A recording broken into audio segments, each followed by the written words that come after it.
C.S. Lewis in the Life of Faith, His Relevance for Spirituality and Preaching. I want to introduce briefly the panelists to you. I won't spend much time because I'll let each introduce themselves to some degree. But we will start at this end with Keith Johnson. Keith, come on up. Keith Johnson is at Wheaton University as a theologian there. Now, his specialty is not so much C.S. Lewis as it is what I would call the German B's, as in Barth, Bonhoeffer, and theologians B-ish out of Germany. And so we welcome him for his insights today. Would you join me in welcoming?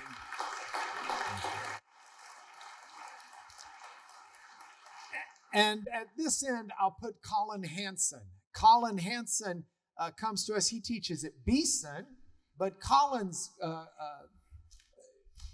thumbprint right now on Christianity is as sort of a successor's not the right word, but an intimate, a confidant, compatriot of Timothy Keller.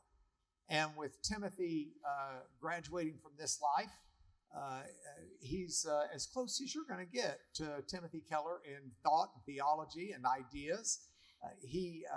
Colin is an author who's written on Keller and other things. And so would you join me in giving a welcome to our friend, Colin Hansen.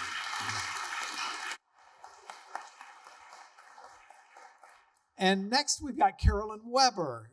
Carolyn comes to us from Oxford via Nashville. Or Nashville, yeah, I guess that's the right way to say it. Carolyn is author of a book, Surprised by Oxford. And you will likely glean some influence from Lewis in that title. Carolyn is here. We are delighted to have her.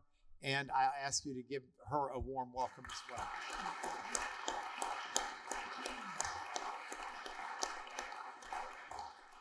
And then last, but certainly not least, is Alister McGrath. Dr. Alister McGrath is not only, I think, the world's foremost Lewis scholar at this point, but I'll give you a backstory. So this is Alister's fourth time or so to be with us here at the library. One time I was driving him back to the airport, and this would have been before maybe a year or two before the 50th anniversary of Lewis's death. And I asked Alister, so what are you working on now? And he said, I'm going to write the definitive biography, or I hope to write the definitive biography of C.S. Lewis in honor of his 50th anniversary of his death. And I said, so tell me how you go about doing that. And this is, I think, insightful into not only how Alister knows what he knows and has assimilated it, but into Alister himself. He said, well, I'm accessing everything C.S. Lewis ever wrote, not just his published materials, but I'm accessing all of his letters, all of his addresses. I'm accessing all of his radio shows and comments. I'm accessing all of his sermons. I'm accessing them from the time he was as little as he could write until the day of his death. And I'm putting them all in chronological order. And then I'm starting with him as a child and working all the way through them all. And I will read everything and make notes. And then I will figure out what to write. And I thought, boy, I don't know that many people who've done that before. Nobody. But it has given us a gentleman who is as close to C.S. Lewis as we're going to find. And I dare say, even before he began that, I would often call him, hi, Miss Carolyn, I would often call him the C.S. Lewis of our generation. And I believe that in so many different ways to be true. So with this panel, we've got about an hour and 23 minutes that we will go. And we've got a lot of mileage, a lot of ground to cover. So since I introduced Alister last, and Scripture says the last will be first, I will start with you. I'm curious. How did C.S. Lewis's personal journey of faith influenced the way he wrote and his perspectives on spirituality and life? Well, I think that's a big question, Mark. So let's just try and boil it down to something manageable. I think that what Lewis does so elegantly is to, in effect, not simply talk about his own views about the credibility, the intelligibility of Christianity, but also the impact it made at a deeper level. I think that's one of the reasons why so many people are drawn to Lewis. It's not simply an academic philosopher rationalizing faith. It's also someone with a profound literary vision who's able to express that using the imagination, and someone who's deeply attuned to the emotional intelligence of the Christian faith, who's able to register that and express all of this, all three of these things, in extremely elegant, engaging prose. I find relatively few people can do that. I think that's one of the reasons why I'm drawn to him, and I think that's probably one of the reasons why he has such a big readership today. I like that term, emotional intelligence, in Lewis. Carolyn, tell us how you first came across C.S. Lewis, and how did he speak to you in the fullness of who you are? Well, I didn't grow up with the faith, I think, like so many others in North America. And I had read Narnia as a child and enjoyed that magical world, but certainly didn't think of Aslan or anything like that in bigger ways. It wasn't really until I was a student at Oxford and I was first introduced to Lewis's other works, and even to Lewis himself in a sense, through Sheldon Vanauken. A friend of mine recommended that I would read A Severe Mercy. So I won't give it away, a spoiler alert if you have not read it, I won't, but it's a very moving book. I was actually moved by Lewis, his mentorship of Vanauken in that book, and had my appetite whetted by their correspondence and their friendship. And that sort of planted something. I ended up reading other things sort of along that way. I was a student of literature myself, and so of course I also knew Lewis primarily as an academic too. Was very much moved and impressed by his preface to Paradise Lost. I love and hate relationship with the Romantics. So I kind of segued through his love for words, and then eventually was drawn. I read Mere Christianity. I think that was one of the first ones as well, and The Great Divorce. And I was just drawn more and more into this idea of how many genres he wrote, how many different types of books he wrote, so many different themes and ideas and imaginative things that he appealed to, along with the intellectual and the argumentative, and that he was very erudite but very accessible, and really was as though he was speaking to the thoughts in my own head as I was thinking through Christianity myself, which was both very welcoming and inviting. Like having a cup of tea with someone that's across the pages, that's with you right there, and also incredibly annoying and inconvenient because he doesn't sort of leave you there. Colin, as someone who was close, very close to Tim Keller, and as someone conversant with C.S. Lewis, why do you find Lewis to be similar to Keller? Or I guess Keller came later. How was Keller similar to Lewis? Keller's very well read here in the States. How was he similar, and how was he different?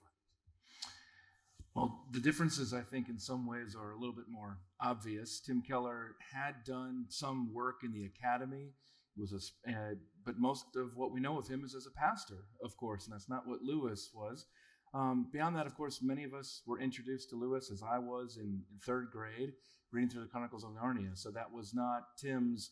Tim never wrote any sort of series like that, was not a literary figure in those ways. But the similarities, I think Alister has already helped us to see that the similarities are the balance between the intellectual and the emotional, that they were able to engage in both of those different ways.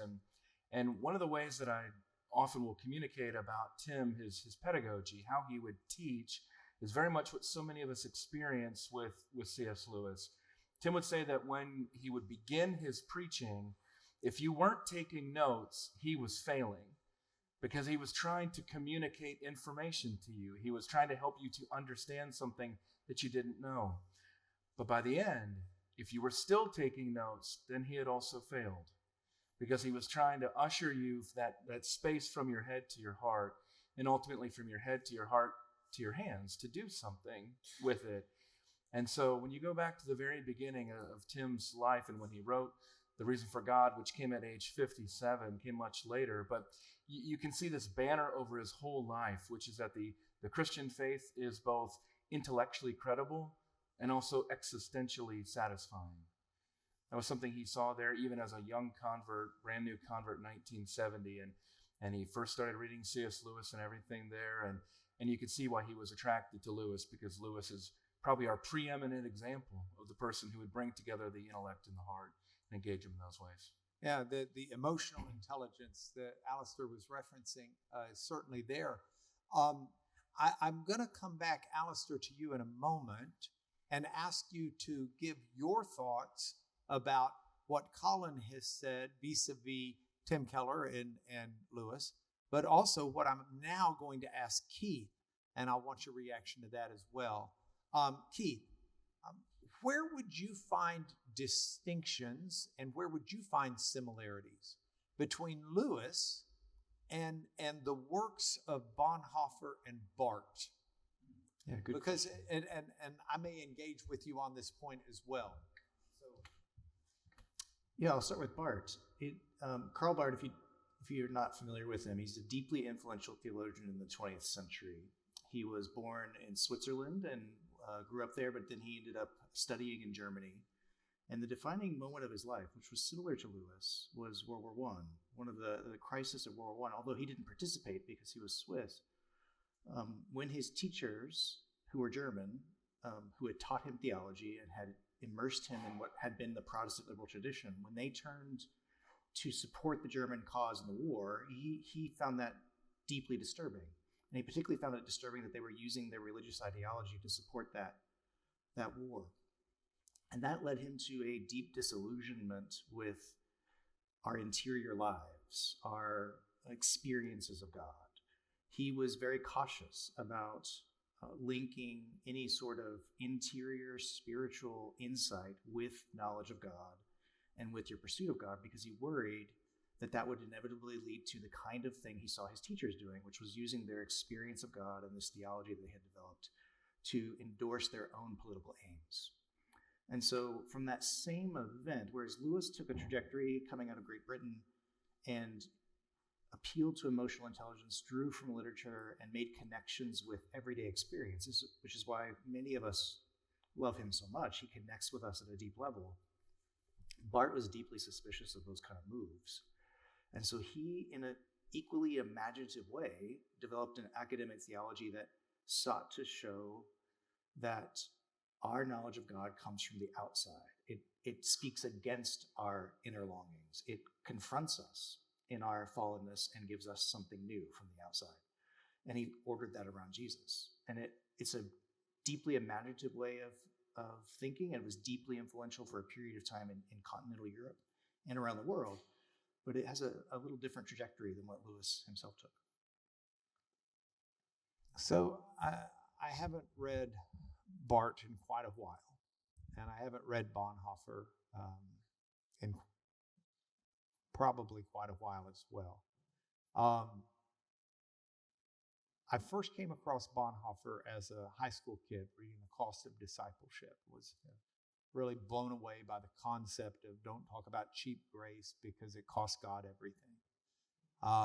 Different perspective, get you out of the me perspective and into the him perspective. His letters from prison, obviously, very touching and moving. Barth's commentary on Romans, very instructive in some ways. But I don't find either of them touching that emotional intelligence that Lewis did. I don't find either of them working through the story approach that Lewis did. And it may just be that I'm not remembering their works as well as I should, but I don't think so. Alister, comment please on some distinctions that set Lewis apart, whether we're looking at Barth or Bonhoeffer or Keller or some others? Well, I think one very fundamental point difference between Lewis and Barth, Bonhoeffer, or particularly Bultmann, is Lewis's emphasis that stories are not incidental, they're essential, and therefore you cannot demythologize, because in effect, in doing so, you are taking a story and in effect denying it its own authenticity. And Lewis, is really quite critical of Bultmann's attempts to eliminate the narrative element of Christianity, because he says that is central. We can't get rid of that. So I think that's a very important point, because although Lewis isn't professionally an anthropologist, he is certainly an amateur anthropologist who's noticed that actually virtually every culture you talk about uses narratives, or to use a more technical term, perhaps certain types of myths to convey memories, to express truth, to open up moral values. I think what Lewis is almost saying is there's some kind of universal language that we use, and if there's any literary form associated with that, it's stories. And stories appeal to the imagination as they do to our rationalities. And therefore, Lewis, if you like to use those in conjunction, is to basically gain access to the way an awful lot of people are thinking. And that's why I think Lewis really achieved such a wide readership. And I think that Lewis is also very, very attentive to the need to have a definite audience in mind. He says, we have to learn the language of our audience. We have to make sure we're able to speak that language and not some other language. And that means that in one sense, Lewis is a very historically specific writer. He's writing for a given audience at a given time, and yet the good thing is you can transcend that. And again, Colin, I'm sure, will talk about this at some point, but if you look at Tim Keller, one of Keller's amazing gifts is in effect to take Lewis and extract him from his British cultural location in the 40s and 50s and make that work in downtown Manhattan in very recent times. That's a big achievement. And also Keller was very, very clear. Compared with Lewis's student undergraduate audiences, he was dealing with an audience which had, his phrase, attention deficit disorder. And that meant you had to get to the point very, very quickly. You had to do things that Lewis wouldn't do. Actually, Keller did it very, very well. So I think we see some common themes here: the importance of narratives, the importance of engaging the imagination, the reason, and the emotions, but also being attentive to the audience you're talking to and making sure you're speaking to them in a language that relates to them, rather than a language has a quite different sociological address. For example, Oxford students in the 1940s. I salute Keller for that, because I think it's very well done. For those who may not remember or may not be aware, Alister is, yes, if not the leading scholar right now looking through Lewis, and has been for the last 6 or 7 years at least. But this is not Alister's sole incarnation or thumbprint in the world in which he writes.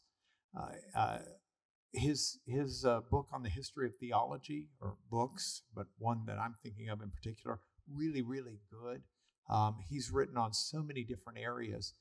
And so when you speak about a contrast between Bultmann and others who were demythologizing Scripture, and I think it might be helpful to most people who don't read Bultmann and others to understand what you mean by what was going on there versus what Lewis was doing. Could you elaborate for us? Yeah, I'll gladly do that briefly. Bultmann, this is in a very famous lecture of 1941, said in effect that we have to realize that you cannot, in effect, inhabit the 20th century intellectual and cultural world and think in New Testament terms. And therefore, Bultmann's argument is you have to demythologize, basically take the New Testament to bits and extract some sort of core of meaning from a worldview that simply we can't accept today. And so that's what Bultmann is talking about. Lewis is saying, no, that is not right. No, we can do this, and we have to do this, because Christianity is fundamentally a narrative. That's a great insight Lewis learned from Tolkien in the Conversation of September 1931. And that what we can do is we can in effect, without giving up the story, we can in effect discern meaning within it. And therefore, to tell a story is to capture somebody's imagination and convey meaning and significance. And you can see that throughout the Chronicles of Narnia, this telling a story that creates meaning and significance. So I think what Lewis is doing is actually mapping out an alternative way. And it's one that I find, I have to say, very plausible and very useful. But it certainly speaks very powerfully to a lay audience who can see what Lewis is trying to do, even if they don't know anything about Bultmann or demythologization. Keith, do you have something to add on this? Lewis's gift of, or his alternative to Bultmann with the appeal to narrative, and the gift that it is, and that it gives us a point of connection to enter into this story that are the stories that we often resonate with, and then draw us through those stories to Jesus, is a really interesting counter to Bultmann. And Barth himself was interested in countering that, but he was taking a different path. His pessimism about our inner longing for stories, or the mythologies that we tell ourselves, or our ability to connect with our deepest held emotional intuitions, led him to not emphasize a connection with our own stories meeting Jesus's, but to emphasize Christ's story first, which he, being a Reformed theologian, talked a lot about in terms of covenant. So he loved the idea of God's covenant of grace, which is the story of history. That if you could see reality rightly, it's writing a story, and the central plot line is the life of the incarnate and risen Christ. And once you see that story, then it illuminates and challenges your own stories and really rewrites them from the inside out. So that you don't have an interior connection that Jesus then meets. Christ meets you, and then he redefines your interior life in his image. That's complementary, I think, to what Lewis is doing, but it's a different direction. And it's really interesting that they're responding in many ways to the same challenges, but they're choosing different paths, partly reflective on their different cultural locations, but also their different reactions to that culture. So as a student of the 20th century into the 21st century, who read these various folks and was impressed by them, I find your comments interesting because we're standing in a chapel that for me was a merger of, in some ways, those concepts. So the chapel where we are is a reconstruction architecturally of a Byzantine chapel that was built around 500 AD in Turkey. And so if you think about the Roman Empire having fallen, at least in the West, if you think about the illiteracy rate, which was running well into the 90s, you had a church that was faced with a very difficult problem. How do we teach faith? How do we teach doctrine to people who not only don't have a Bible, but if they had one, they couldn't read it? And reading is far from their mind. They don't have something they can listen to on the radio. They were in a dark age in terms of much education. And so the church took that opportunity to teach even through architecture. The church, you'll see, is laid out on a foundation that is shaped like the cross, because they wanted to convey the idea that the church is built upon the cross of Christ. They elevated this part of the church because if Christ were on the cross, this is where his heart would have been. And they wanted people to understand that they thought of God being up in the sky in heaven. They wanted people to understand that the heart of humanity has never been closer to God in the heavens than when Christ was laid out on the cross. And so they used so many different things, and what I tried to do is grab those mechanisms and put them here, and then with my own painting scheme. So I planned the painting to tell the story of the mechanical doctrines. So the mechanics of the church tell the doctrinal basics. You've got 3 windows at the front. The church faces east. The light comes in every day through the 3 windows, the Father, Son, and Holy Spirit. All of these architectural niceties were there to teach the mechanics of doctrine. But the story is taught through the PowerPoint on the roof ceiling, where you've got humanity being made in God's hands out of relationship, You have the fall. I stole the shape of the fruit in the fall from Lewis, teardrop shaped because of the melancholy and yet beauty of tears of that shape. You've got the fall, and then as you work your way through the cross, you've got at the end the passage out of Revelation that says at the end of Revelation that the dwelling of God will be with men and he will dwell with them. So you've got God dwelling with humanity in the garden. You've got the fall. You've got the story of the cross with the assurance at the end of days we will again dwell with God, or he will again dwell with us. It was an attempt to merge story with mechanics, to merge some of the best with some of the best. And I say that to move the conversation this way. How do we merge those and speak to today's culture? And Carolyn, how, for example, did it speak to you to read Lewis as a person of today's life? How do we take those things we can learn from the greats behind us and retranslate them, as Keller did somewhat, into the world in need today? So Carolyn, you or Alister, start us out on this, please. Well, I do think that the advantage that Lewis had was being a lover of stories. That's a great advantage, and being a trained reader and studying literature that encompasses so many things, and perhaps also an unfair advantage of being Irish, but I digress. I think that wonder with words and with metaphor and with story is incredibly powerful. When I first, I had been studying mythologies and world religions and things like that as well from an atheist or agnostic point of view from my studies.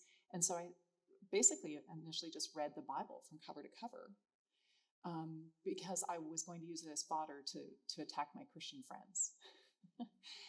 And I was struck at how much sense it made.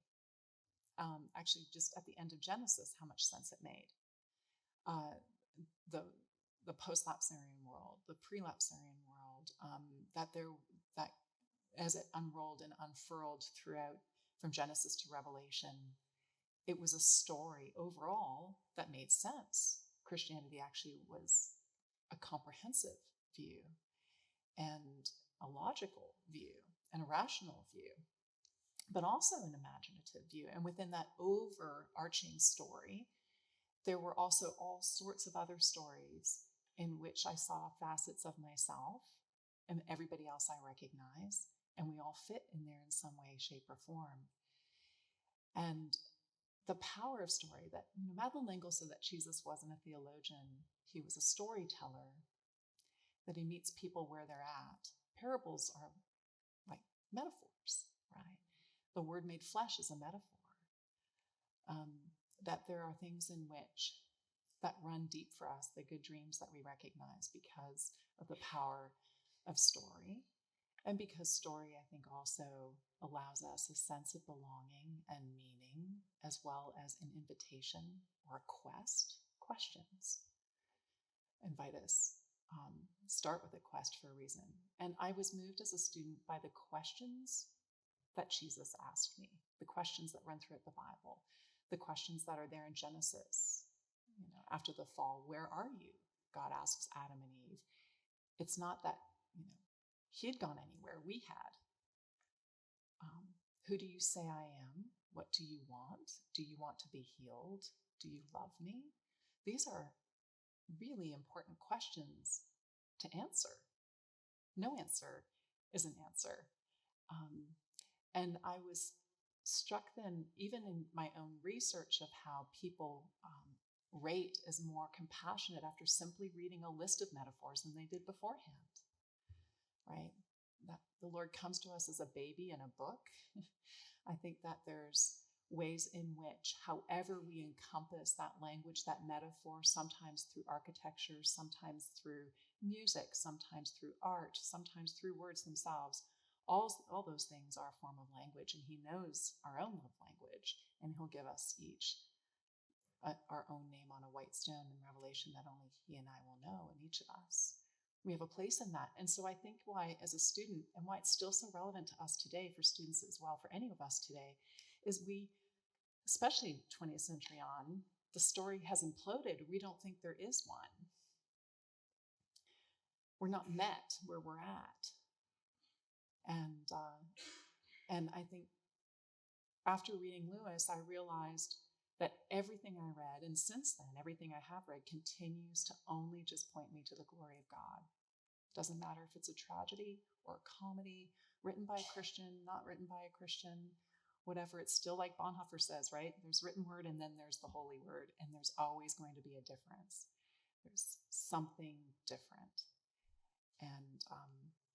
And so I think we long for that. And so that sun-soaked, that longing that we all have that makes us human, we all still feel. We always have, and we always will. And my students are still looking for that now, as I was, and we all are. And like Augustine says, there's only one place to find and rest in it. And I feel that Lewis highlights that for us. Alister, help us take that further.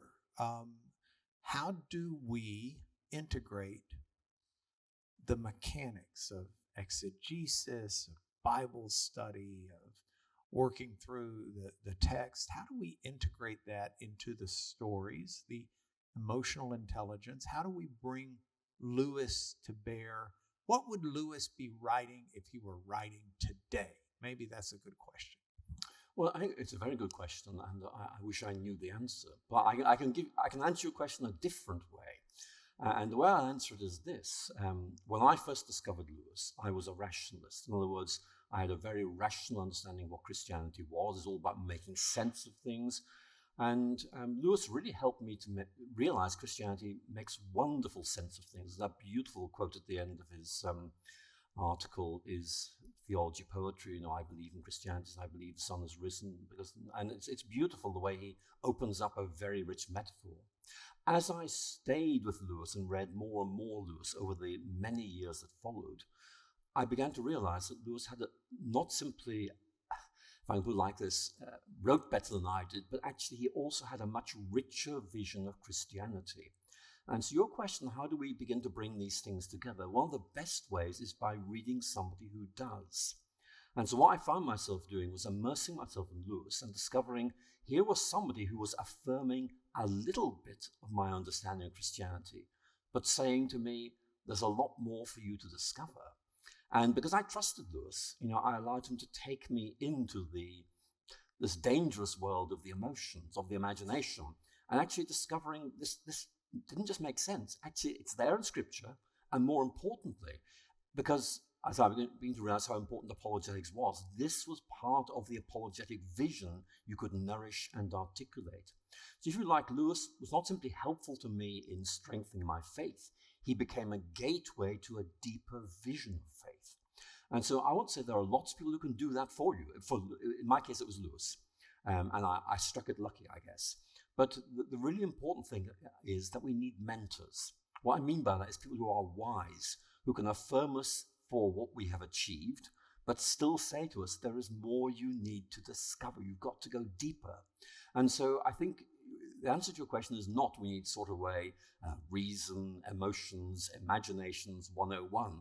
It's much more reading somebody or talking to somebody who does this and beginning to get a sense of where their vision comes from and where it takes us. And I think that's probably the best way of answering your question. You need an exemplar, someone who's done this, a model, and then you can learn from that to the extent you can. And it's in fact listening to somebody's story of how they discovered these and asking if you can learn from that and be changed as a result. That's fascinating. When you were doing your work, preparing for the biography, at one point you were in our library and you were looking at the handwritten wartime address he gave in September of 39, I guess it was, or October of 39 to the incoming class. I think he did it from the pulpit at St. Mary's there in Oxford. And the question was, why bother to study Shakespeare when there's a war going on. We're fresh on the heels of World War I, and we know that a bunch of people are going to get drafted, and we know that a bunch of people are going to die. And how dare we spend our time dealing with frivolous things like English literature or something like that. And so Lewis gave this really compelling sermon, and I looked at the sermon, and I was just really moved by it. I thought it was a brilliant way as someone who communicates for a living. I thought it was a really brilliant way to communicate. But it was Alister who said to me, look at this. Look at this. Okay, what am I looking at? He says, it's so beautifully written and hardly edited at all. The first words off of his pen were incredible prose, thought out, careful. And you pointed that out to me. And it tells me that he was actually not just producing material, but this is material he had clearly thought about, had clearly spoken about many times, and had already rehearsed before he wrote it. Plus, he's just like an incredible writer. But Colin, I'm going to bring you back, and I don't mean to harp on the Tim Keller angle, but Tim's as close as we're coming on a lot of this stuff. And I'm curious, did you and Tim ever have any conversations about Lewis, such that you know how Lewis had affected him? And if not, do you just have some insight to give us on these points as we're talking through this? Because Keller was good with a story. He was. Well, I think actually it would be helpful here to share one of those stories that I talk about in my book on Tim. And it's sort of a full circle moment for him, because we talked about some of the differences between them. But Tim would go back in the last decade of his life a number of different times to Oxford. I don't know, Alister, if you were there for any of those student missions, but there was one time when they're walking around and you have the lights and the snow, and they're thinking Narnia, of course, with all of that. And but one of the challenges came. A lot of the apologetics Tim was doing was related to sexuality. And one of the things that Tim always said about Lewis is that Lewis is the best we have ever seen, with the exception of Jesus and his parables, but the best we've ever seen at using illustrations. In fact, there have been some scientific studies or careful mechanical studies of how densely packed his nonfiction is with illustrations, with word pictures and things like that. Just uncommon for what we typically see. Most of us preachers and teachers struggle with that. But Tim gets a question from a skeptical student at Oxford and says, Christianity's teaching on sexuality is oppressive to people who want to express their freedom. And Tim doesn't respond with a carefully calibrated argument. He responds with a story. And his story became one of his most famous defenses, and it was his reference to the Anglo-Saxon warrior. I don't know if you ever talked to him about this or saw this, but the idea was that we imagine, especially in the West today, that all of us are autonomous individuals who do whatever we want, living out a story of freedom. Freedom, being liberated from restrictions. That's the basic Western storyline today. And we all imagine that we're on these individual journeys. And he said, but imagine an Anglo-Saxon warrior. I just can't imagine Tim thinking about this unless he was in Oxford, unless he had the Lewis influences. Let's go back 1,000 years. Let's say you're an Anglo-Saxon warrior. You have two equal desires in your life. One of them is that you want to kill people. The other is that you're sexually attracted to men. Your culture will tell you that one of those is good and the other is bad, and they will nudge you in that direction. Likewise, let's go to today. Same person, same two desires. Your culture tells you that one is bad and the other is good. The whole point there is just a story to illustrate that we're not autonomous individuals. We are all deeply, deeply communal and shaped by what other people think of us at any different point in time. That's a presuppositional apologetics combined with an experiential and a narrative apologetic to help sort of destabilize people to begin to think differently and be able to even imagine things that they had assumed but had not actually been able to implement. So that's just one example, but I think it's illustrative of the way that he would go about answering those questions that was very much influenced by Lewis.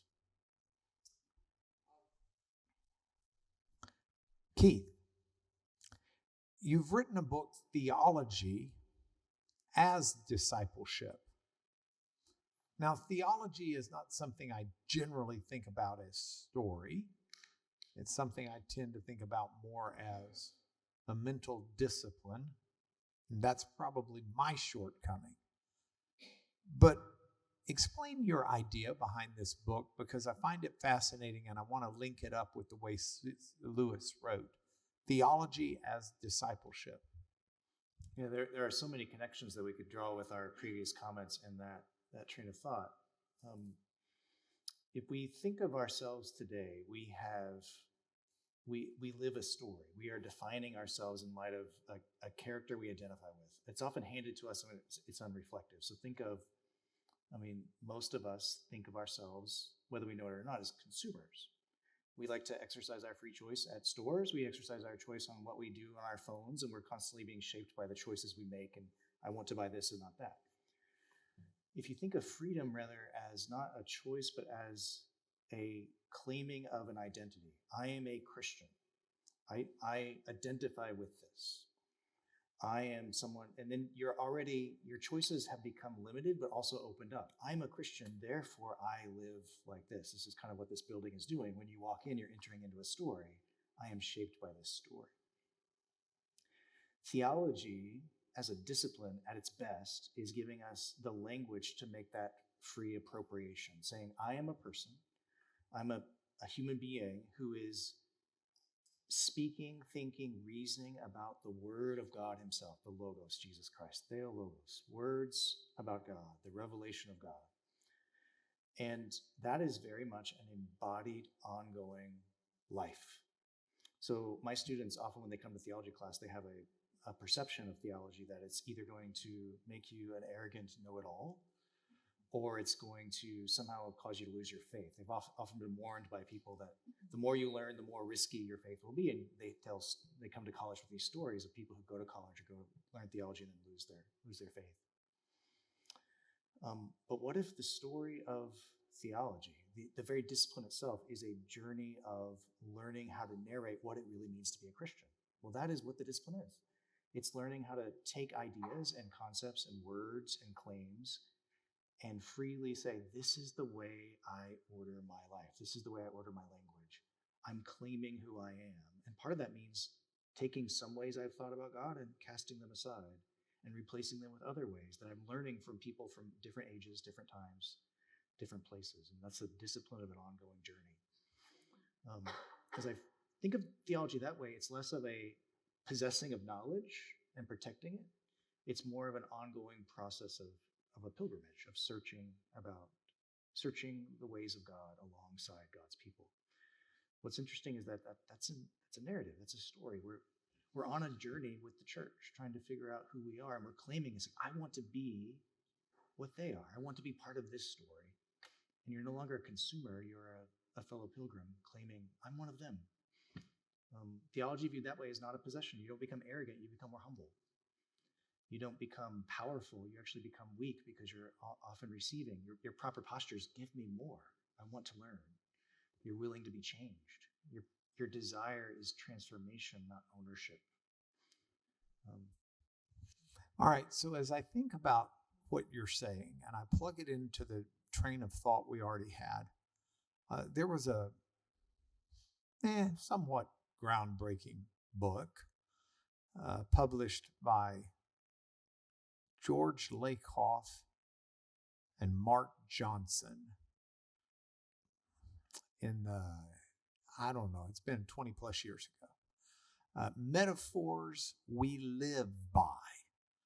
And the reason it was profound was Lakoff and Johnson said that we think in metaphors.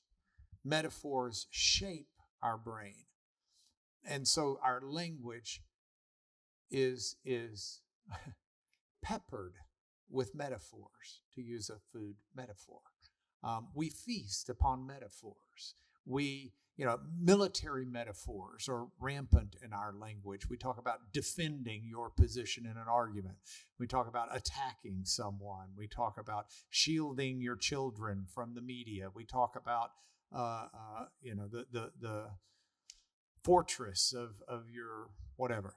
So this metaphors, and I think it's gained general acceptance now that we do think in metaphors. What I find fascinating, though, is even the theology of Lewis, I would say, was a theology of metaphors by and large, at least communicated through metaphors.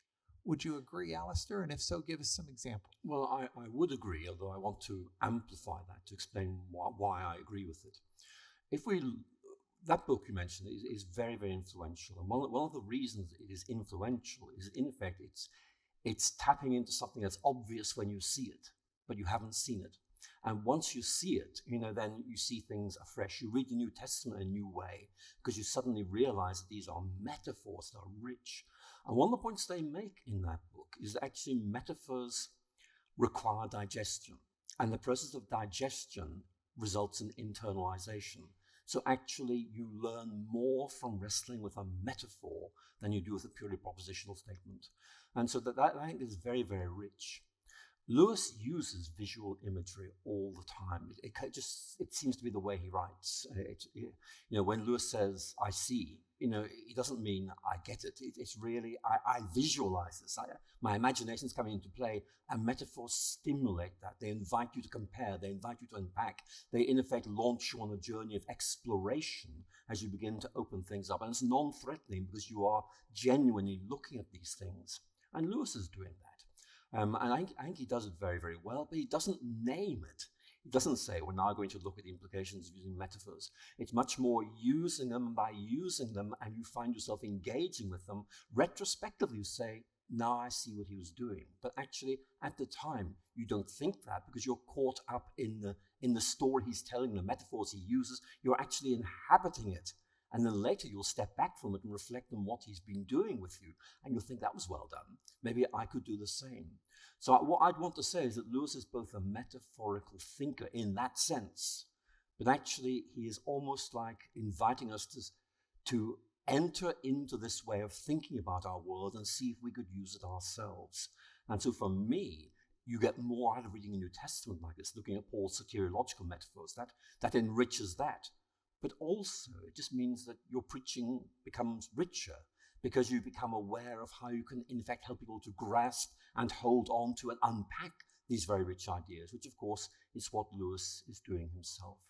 Lewis engages with this at so many points, it's hard to simply fix on one simple thing. But I mentioned that quote from his paper, Is Theology Poetry? And that really is a reflection on the metaphor of light, the difference that makes, and inviting us to think about the sun rising. In fact, you immediately begin to think of, your mind begins to give way to your imagination. You see a sun rising on a landscape, you see the shadows disappearing, you see the mist burning away, and you begin to say, it's about illumination, it's about comprehension, it's about extension of our natural vision. And you're thinking all these thoughts naturally, because that's what the metaphor gives you. And then Lewis will kind of tie the whole thing up at the end. But it's very well done. And I just find myself admiring it. I came across the Lakoff book after reading Noam Chomsky, who was an MIT linguist who became famous in the 50s and early 60s for his fights against Skinner in part, but also Noam Chomsky came up with or is credited with really the idea that we have an inherent language grammar that's hardwired into our brain. We don't just mysteriously learn language. It's actually pre-wired for us to be language people. And so you're tapping into a pre-wired program in your brain of sorts, putting it into a 21st century metaphor with computers. But the same principle is that we're hardwired for language. We're now hardwired for metaphors and stories. We think in those so well. Lewis seems to have married the two because he wrote in a way that's beautiful and easy to read, and yet he seamlessly goes into metaphor and goes into stories. Another aspect of the communication studies that as a trial lawyer has always appealed to me is the power of stories has been proven to not only sway people more readily than propositions, but it permeates your natural defenses. See, if I just say to you, you should believe A, B, C, you will recoil and think of the reasons you should not. But if instead I tell you a story that teaches A, B, and C, I infiltrate your defenses and you don't realize it. And you will come to the conclusion A, B, and C much more readily because I have bypassed your repulsion to A, B, C. Those are what social science teach us about the way we communicate. And so as Carolyn, I go back to you, you studied language and literature. This is your area. Explain how this may have influenced your coming to faith as you start sorting through language, the language of the Bible, the language of Lewis and others. How did it infiltrate you when you were reading something to have ammunition against, there I go with the military metaphor, ammunition against your, quote, enemies, to keep the metaphor going. Talk to us about language and metaphor and the power it had that you can testify. Oh, yes, I can definitely testify, and that's why we see that all throughout the Bible, but in the New Testament, right? Testimonies are stories, and bearing witness. That's what moves us. It's the old rules of rhetoric, right? Ethos, logos, and pathos. And so we see with Lewis, I think I was moved by, of course, his arguments, which are very Socratic and deductive, and he walks you through those things, and some works more so than others, but they're also compassionate, imaginative, and have these arguments and examples that are stories and draw us in. No one on their deathbed wants an argument, right? We are moved by stories. And so I felt when I was reading the Bible, yes, I was going to read this. I was a perfect example of someone who'd gone through 20 years of public school education and really had never cracked open a Bible, right? In Midtown Canada, except for here or there a little bit. And I thought, okay, I'm going to read this. I'm going to use it as fodder to, bring down these Christian friends of mine who don't know any better. They need me to enlighten them. And as I mentioned to you, it became really inconvenient, actually, in Genesis, within the first few chapters of Genesis. But I also felt much like what Goethe says, I have not the imagination for reality. You just couldn't make this up. So when we talk about us being consumers, well, that's the first sin, right? We ate. We're always consuming someone, putting ourselves first in that. And it blew me away that the answer to that would be eating of a different tree later. That would foreshadow the tree of Revelation, and that we would take and eat, and that would be what we digest. That would be what we consume instead and become. And Lewis says, in a sense, take and eat, right, is what the Lord says, not take and think. And after the resurrection, he's making breakfast for his friends, right? Not studying theology with them, but the theology is part of how we make sense of those stories and use that too. And every single story and metaphor, I just didn't have the imagination for it. And so it's also so universal. It's what we all connect with and identify with. And yet it's also incredibly, as Alister was saying, personal. Incredibly personal. All right, so this is, by the way, this is not rehearsed. I'm asking questions from left field they have no idea is coming. I've got them a little nervous. I had some suggested questions. I've used one. So this is not very nice of me. And as a moderator of a panel, what I'm about to do is just horrible. It's terrible. And it's unfair. Yes. Carolyn said, can Alister go first? What I would like each of you to do is to give me one of your favorite Lewis metaphors. And I know that requires you to go back. You can always bail and just say, all like Aslan and the way he typifies Jesus. you can bail. Alister should have to go last because the odds are none of you can take something that depletes his knowledge bank of Lewis. He will still have something to offer. I'll go first to give you a chance to think. One of my favorites forever is, I think it's in Voyage of the Dawn Treader. It's in one of the Narnia books. Is that the one that begins, there once was a boy named Clarence Eustace Scrubb, comma, and he almost deserved it. In that book, as they journey through these lands, they find these creatures called Dufflepuds. And the Dufflepuds all follow their chief around with inane comments, just building the chief up. Whatever you say, that's right. Meanwhile, they're under the care of a magician who cares for them, but they think the magician is always up to no good and always trying to trick them. Now, these Dufflepuds are one-footed creatures, and so they hop around on one foot, and they have to have water. And so can you imagine taking a bucket and going 2 miles away to the pond where you get your water and then having to hop with that bucket all the way back because you only have 1 foot and almost all the water sloshes out and you get back with very little water. Well, the magician sees the Dufflepuds in this plight and he decides to build a stream that will come right down by their little Dufflepud village.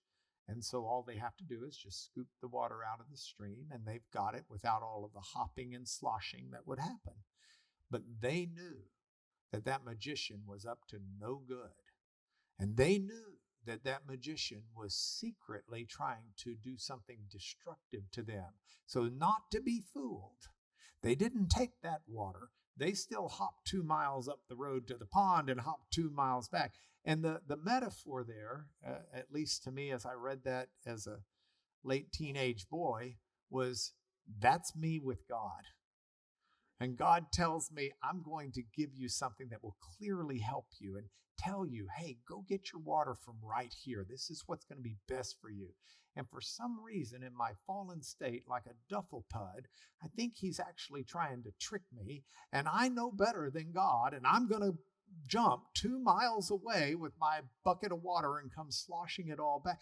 And it spoke to me to re-examine the way I looked at the lessons and the instructions, even the morality that Jesus had to offer me through Scripture, and see that it was actually not there to ruin my day, but it was there to make my life.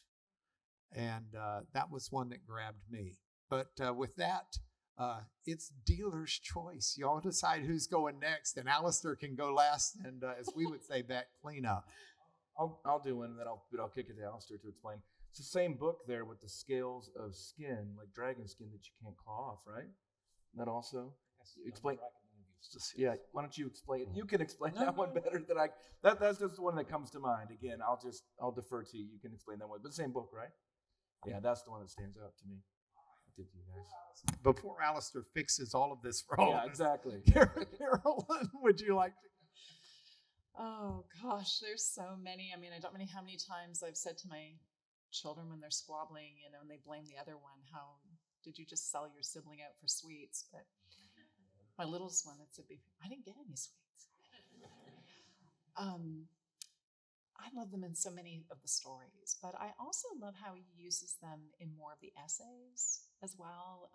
Meditations in a Toolshed is a really little essay, and I love that one. It makes me think of things differently every time I enter a tool shed or collect eggs in the barn. Just a simple thing like a sunbeam, and a sunbeam with dust floating in it, or construction dust or anything else, and how he uses that as an opening, just being in a tool shed, which is itself an interesting metaphor, of looking along the beam and at it. And that way that he challenges us to think and look at things differently. So looking along our faith and looking outside of it, what's it like for someone to be? And this is the approach I think that was helpful. Thank you. Please pardon my rudeness. It's not rude at all. It's lovely. Thank you. I love being cared for. so that I can yell. I'm a mom, so I can certainly yell with a microphone. But that he uses that metaphor, I think, a lot like with Mere Christianity. What's it like to be talking to someone about the faith, somebody who's looking at it from outside, always keeping that sense of your audience? What does it look like to them? And perhaps that's why, sci-fi is so attractive, right? It gets us to look at our own worlds from outside, somewhere else. So I love how he uses that metaphor to get us to look at and within. That's one of my favorites. There's so many. Keith. I'm going to dodge artfully and just tell you the favorite passage I teach from Lewis every year. We have a freshman seminar at Wheaton oriented around questions, and every professor gets to choose a different question that the seminar is about. And mine is, how do you face death? So welcome to college, prepare to die. And we read the essay you cited earlier, which is Learning in Wartime, where Lewis is trying to explain why we should go on learning even though the world's on fire. And it's full of metaphors, none of which I can remember at the moment. I've been trying. But the most powerful moment, his main point in that essay, is that this war has really changed nothing. That every day we could die tomorrow. Our lives could end. Why do we do anything we're doing? Shouldn't we just then go off and seek justice or preach Jesus or do whatever? Why are we spending time reading books when we might die tomorrow? And I'm in a death seminar with freshmen, and they're like, yeah, why do I need to do my homework and things? But what we draw connections, and I ask them, I press them, why are you here? Why don't you quit? Why don't you drop out? Let's go preach the gospel. And the answer he gives is something that resonates deeply with them over time, is that because it's true, because it's beautiful, because it's good, because in doing these things, we are in fact confessing what is real, even in the midst of the crisis, and nothing has changed.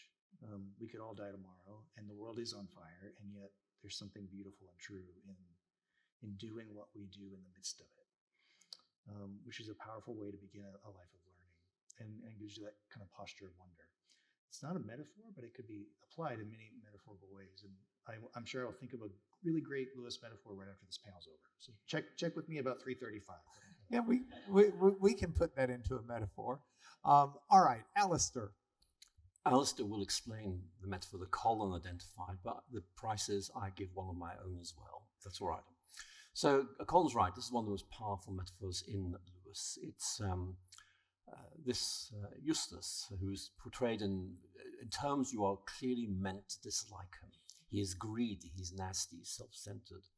And what Lewis does is draw on Nordic mythology, the myth of Fafnir the dragon, and which is an embodiment of greed. And so Lewis is in effect saying Eustace becomes what he really is. He's greedy. The dragon's a personification of greed. He turns into a dragon. He doesn't like this very much. He tries to scratch the dragon scales off, but nothing happens. And he realizes he's trapped. He can't break free.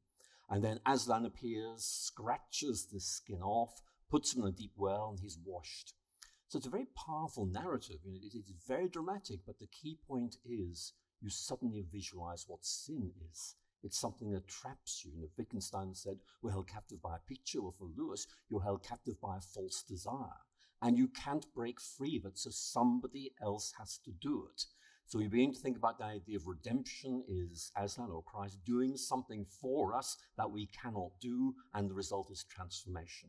So it's a beautiful example. Thank you, Colin. The example I would give would be different, and this is from Lewis's first book, which is The Pilgrim's Regress, which is very difficult reading. It's one of his least best-selling books, but it's the metaphor of the island. And those of you who've read this book will know all about this. Lewis has this sense, this vision of an island far, far away, which exercises a fascination, a lure. And he goes to meet his heart's desire. And on the journey, he begins to change. When he arrives at the island and finally meets his heart's desire, he's changed. And then he walks back home again, following the same road. But the regress, the journey backwards, he sees things differently, because he's been transformed by the encounter. So it's a very beautiful example of the transformative impact of Christianity on the way in which we see ourselves and see the world. It's verbally not as well told as it might be, but hey, it's his first book. It's a long, long time ago, but it's great. And so I would add that to the excellent array of metaphors we've had given us. I love that. I may claim that.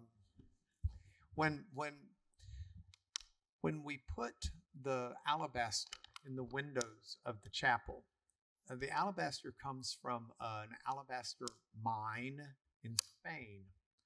And alabaster is a soft, translucent stone, and frequently it's quite dirty.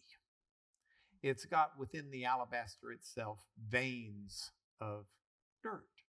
And so if you look back behind you, the door, above the door, you'll see that alabaster is very dirty. The darkness within it is the dirt that permeates the white, chalky alabaster color. And so we laid all of the windows out, all of the panes of alabaster out on the field out here where many of you parked, and reorganized them so that those in the front are the dirty ones. But as you progress through the church, as you spend more time in the cross of Christ, you will see the windows becoming cleaner and cleaner and purer until you get to the very end where they're all pure and there's no dirt to be found. But if you'll look through these wings, you'll see it.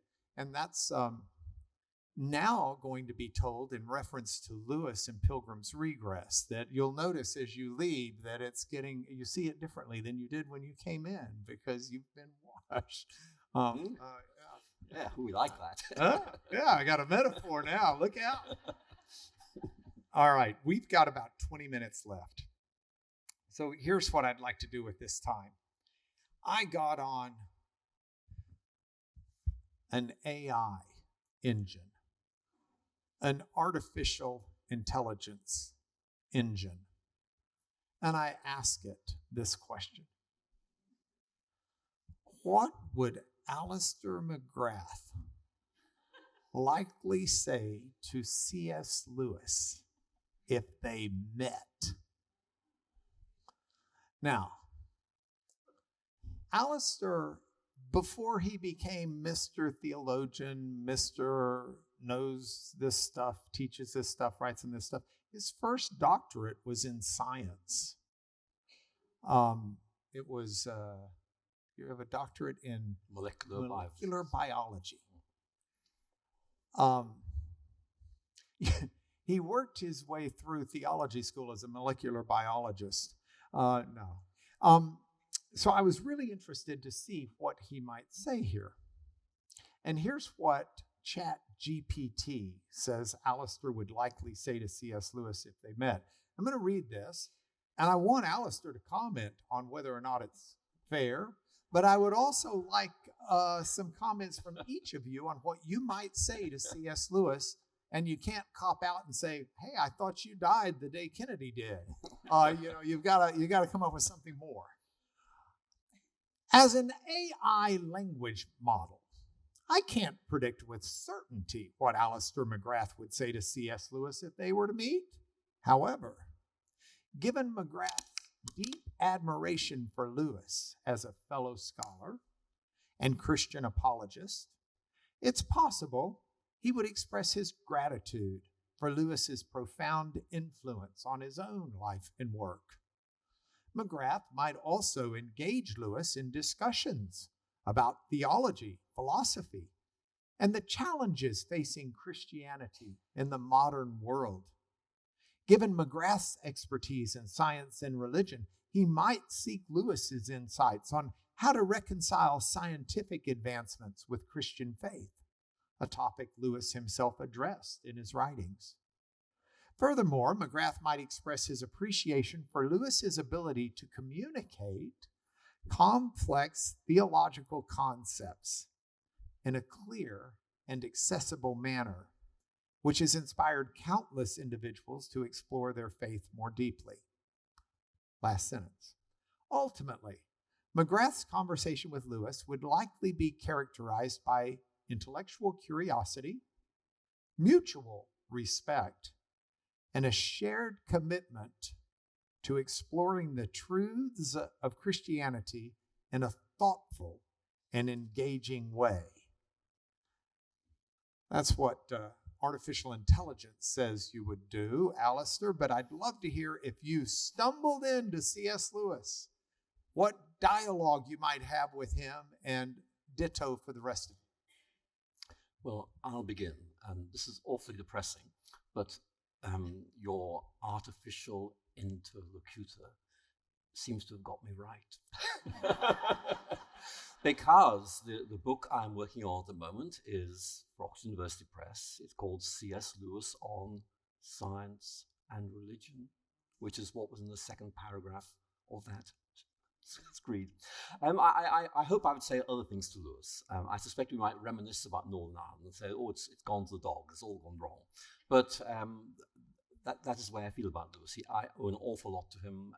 I admire him. I try and build on him. But it makes me feel almost mechanical, doesn't it? What can I say that might challenge that? I think all I can say really is that I hope added to that rather intellectualized reference to Lewis, I might also just appreciate my feelings for him as a human being who was dealt a rough hand in life, but actually managed to do some wonderful things with it. I think that brings hope to all of us. So there's something I'd like to add to what your artificial friend had to say. He didn't use Gemini. Gemini would have been totally different. Yeah. I should have asked, what would Tim Keller have said? Okay, Colin. Yeah. Well, I think it's interesting. My undergraduate degree is in European history, and my thesis was on Barth, Bonhoeffer, and Niemöller. It was sort of like the Christian resistance to the Nazis, especially in the confessing church. But it strikes me when I think about Lewis, he reminds me in some ways of Augustine, primarily in this way. And I would want to ask him, what is it about our worst times that sometimes God gives us our best writers and our best thinkers? You know, Augustine's writing in the middle of what the Christians would have felt like to just be the end of the world, the collapse of the Roman Empire. Lewis is writing through what they would have thought in many ways to be the end of the world, having already been through that once before. And yet that's exactly when we get mere Christianity and so many other things from him. So I'd want to say, I just want to talk with him about the way God seems to bless us in the different times, our worst times with some of our best thinkers and writers. Wow. Carolyn, what would you tell me your dialogue with C.S. Lewis if you bumped into him today? Well, I would like to get him a new dog. So I love mine, and I appreciate him being named Jack. But I think a lot along those lines of, he really taught me that all is not lost, nothing's wasted. Gave me a deeper appreciation for paradox, not the ironic or cynical one, but more of the John Donne kind, that you can, things are an apparent contradiction, and that anything we go through, everything we go through is not lost. And that notion he had of, we can go back and see God's hand on our lives. We can plot the things that are used, the regress, and the regress being the revision, right? Repentance, seeing things anew again and differently. And that, because really his life was fairly remarkable. You know, he didn't travel that far overall otherwise, you know, than the Kilns in Headington and two campuses with the same college name, other than the war years and later with Joy a bit.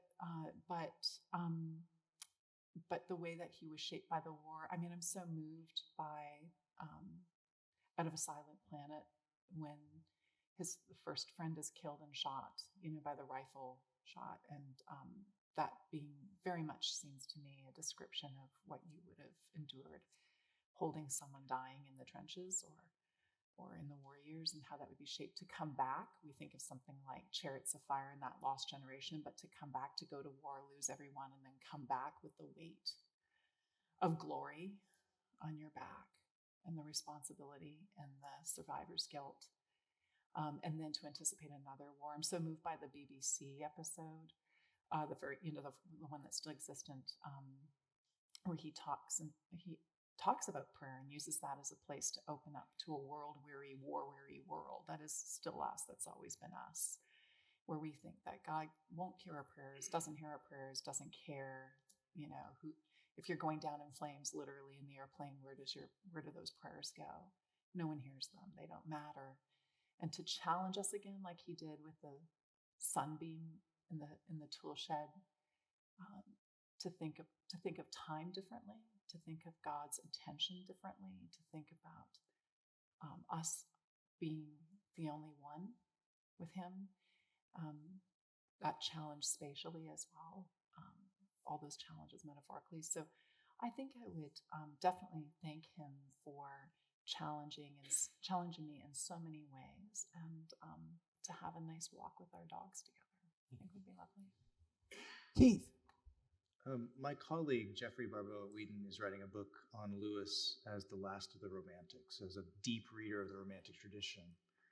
And I responded to one of his lectures that will become this book. And the thing that impressed me most, and this would drive my conversation with Lewis, is how close and how deep of a reader Lewis was. What Barbeau did in his lectures was look at all the marginalia that Lewis had in his books, and it shows you a long tradition of very deep, close reading. And so he didn't travel a lot. He didn't have the breadth of experiences that are available to us or the kind of information flow we have, but he focused in very deeply on very important texts and drew a world from them. I'd like to learn to read like Lewis, because I don't know if I can. My mind, it works in TikTok algorithms and other things. We're so attention deficit driven with our world. I would love to learn how to think with him by how to read with him. Okay, we've got a few more minutes, and I've got a host of questions, but I think instead what I may do, that is such a good final area to stop. So I'm going to take advantage of these last few minutes to pepper you, Alister McGrath, with a couple of requests. I'm going to open up the request line. Tell us a few things that you came across in Lewis. I mean, you'd read Lewis for decades before you went on this project. But I'm sure in the process of the project, a couple of things surprised you. Either you learned something new about him, or you appreciated something more about him, or something seemed to click about him that may not have clicked if you hadn't just done it the way you did it. Would you share a vignette or two? Well, I'll gladly do it. I mean, I think all of us, when we approach a writer, have some preconceptions about what they're about. And because I began to read Lewis very shortly after my conversion, looking for answers to some difficult questions, I was predisposed to think of Lewis as a rationalist thinker who kind of, in a click-word mentality, gave almost like algorithmic answers to some of life's deepest questions. And reading him, reading Surprised by Joy, for example, I did not find that. I found much more, a deeper, more rounded, much more demanding, but also more satisfying vision of what the Christian faith was all about. And that took me by surprise, I have to say. And it made me rethink a bit, but one of the thoughts I had is, I think I will travel this road a bit and see where it takes me. So that is something. I was surprised by Lewis, if I can put it like that, because he wasn't what I expected him to be. But I did really enjoy that. The other thing I was surprised about Lewis was I had always been taught even though I was growing up in Northern Ireland at the time, that Lewis was an English writer. And in Northern Ireland, you use the word English to mean an outsider, someone who has left Northern Ireland behind. I am referred to in Northern Ireland as an English writer, even though I was born in Belfast and spent my first 18 years there. And so actually discovering that Lewis was Irish came as quite a surprise too, because that was something that had been suppressed a little bit. But I think that the main thing that surprised me reading Lewis was his letters. Because I know people write letters. My letters tend to be, don't forget to turn the kettle off when you leave the house, sort of thing. But Lewis's are extremely engaging, particularly those letters to Arthur Greaves, where very often he's self-disclosing, he's engaging in questions in great detail.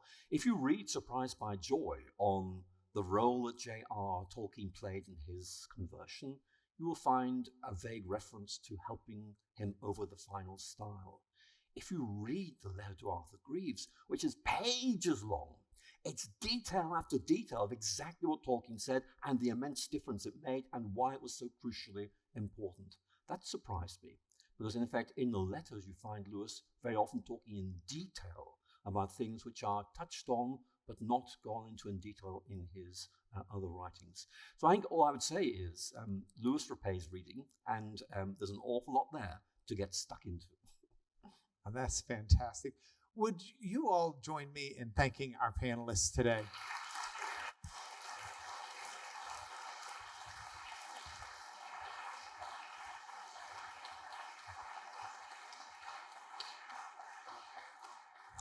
We're working these folks, especially poor Alister, to death. I mean, he came in for this. He got in last night from England.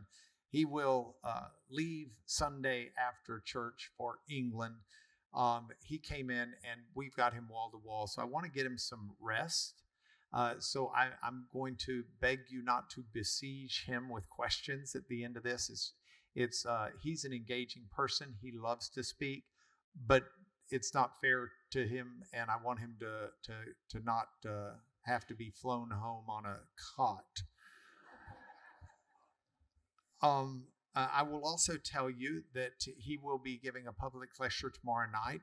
The folks that have registered for it are, David, you said 600? About 600, which is about as much demand as we take. If you are not registered and you would like to come, don't ask Alister, ask Capes. David Capes, right over here. And he's the guy. In closing, I would ask you, Alister, give us a 2-minute preface to what you will be speaking on tomorrow night, if you don't mind.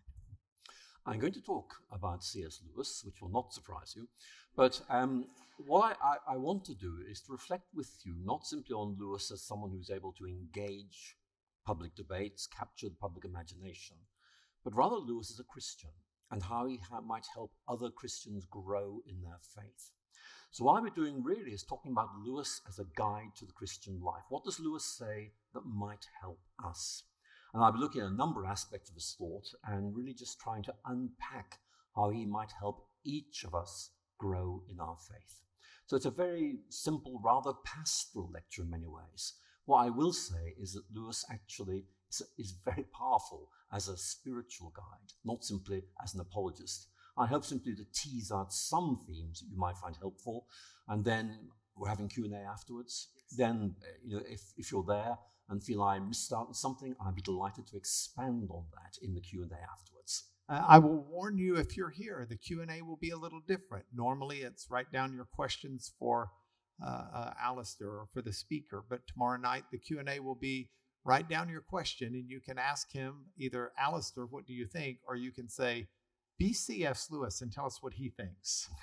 Because I dare say he thinks in alignment with C.S. Lewis on so much. So again, we thank you for coming. We thank you for our panel. And we wish you all a blessed Friday afternoon and evening.